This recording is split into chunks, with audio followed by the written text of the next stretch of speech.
Guinée, le général de Gaulle a dit, vous prenez l'indépendance ici et tout de suite. En faisant quoi? En saccageant toute l'administration coloniale guinéenne. Et je salue la mémoire de l'ensemble des professeurs dont les Joseph Kissebo, qui ne sont pas aujourd'hui en vie, qui ont pris la décision de rejoindre la Guinée et d'enseigner les enfants africains en Guinée de façon bénévole. Donc ça a été fait. Mais du coup, on va dans ce sens.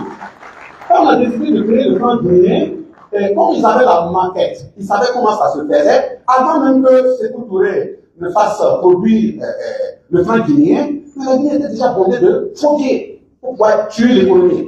Mais nous, on a les chefs d'État ont cette expérience.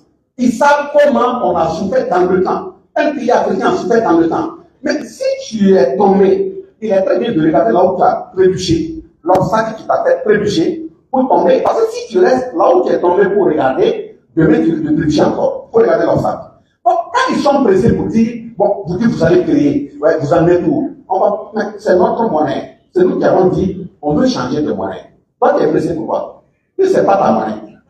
Voilà. Donc, depuis quand tu prends ta route et tu dis à l'ennemi, toi, tu pars ici.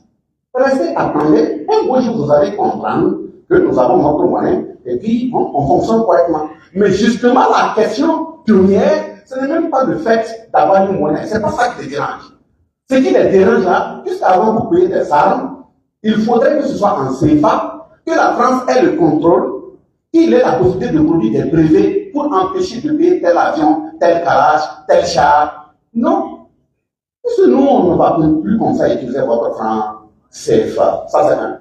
On a aussi changé des partenaires. Ça, c'est deux. Maintenant, on va vous mettre devant le fait accompli que chaque semaine, c'est des quantités, des dizaines, des centaines de chars qui rentrent au continent. C'est des milliers de garages qui rentrent au continent. Avec quoi on paye, ça, c'est pas votre problème. Est-ce que c'est des aides ou quoi? Ça, c'est pas votre problème. C'est ça qui leur fait mal. Ils veulent dire, on achète à eux, on va payer. Une façon, quand on paye même, voilà, quand on paye même chez vous, on veut payer une garage qui normalement devait coûter tant de francs, on va se retrouver le prix multiplié par 3. Mais depuis qu'on a changé le partenariat, mais nous avons la possibilité d'aller même dans les usines où on fabrique. Et puis ce qui nous étonne, on va même les trouver là-bas, et aussi ils sont assis. D'ailleurs, ils venaient acheter, aller mettre leur marque pour nous les vendre. Ça va aller comme ça. Et puis on va faire. Donc, dans ce cas-là, on avance comme ça. Donc, ils sont pressés, votre franc là, ça y est, nous, quoi, on ne va pas vous le dire. Le général Tchani a dit, les techniciens travaillent, quand le temps viendra, ils vont leur donner la parole, ils vont sortir communiquer. Ça, c'est le premier élément. Pour montrer que la bataille doit se poursuivre. Deuxième élément, qui indique qu'on ne doit pas fermer l'œil, c'est la question alimentaire. Vous savez très bien que l'alimentation, c'est le premier médicament du corps. Qu'est-ce qu'on mange? Vous allez trouver des produits qui doivent même être consommés par des animaux, on les transporte, on amène dans nos pays. Vous prenez un petit bol de riz, vous mettez dans une grosse marmite, vous mettez le feu, ça se gonfle, ça remplit la marmite. Le riz, là, contient quoi? Vous allez voir maintenant ça, dans cette consommation, dont on ne connaît même pas les sources, vous allez trouver des enfants de 12 ans, 13 ans, 15 ans, on dit qu'ils souffrent de tension. Mais comme un enfant de 15 ans, lui, il est marié de quelqu'un. Je n'ai pas dit le mariage de tension. Lui, il est marié de quelqu'un. Il y a un problème. Donc, il y a des maladies dont on ne connaît pas, dont on a dit, les chefs d'État ont décrété la question de l'autosuffisance alimentaire. Et l'autosuffisance alimentaire, on est en train d'avancer. Vous voyez, quand tu prends la bonne direction, la direction de la vérité, de la fraternité, de la transparence, même les ancêtres qui sont dans le sol là, ils sont d'accord avec toi. Pourquoi? Parce qu'on peut aller payer des motoculteurs et autres, venir poser, et puis il ne peut pas pleuvoir.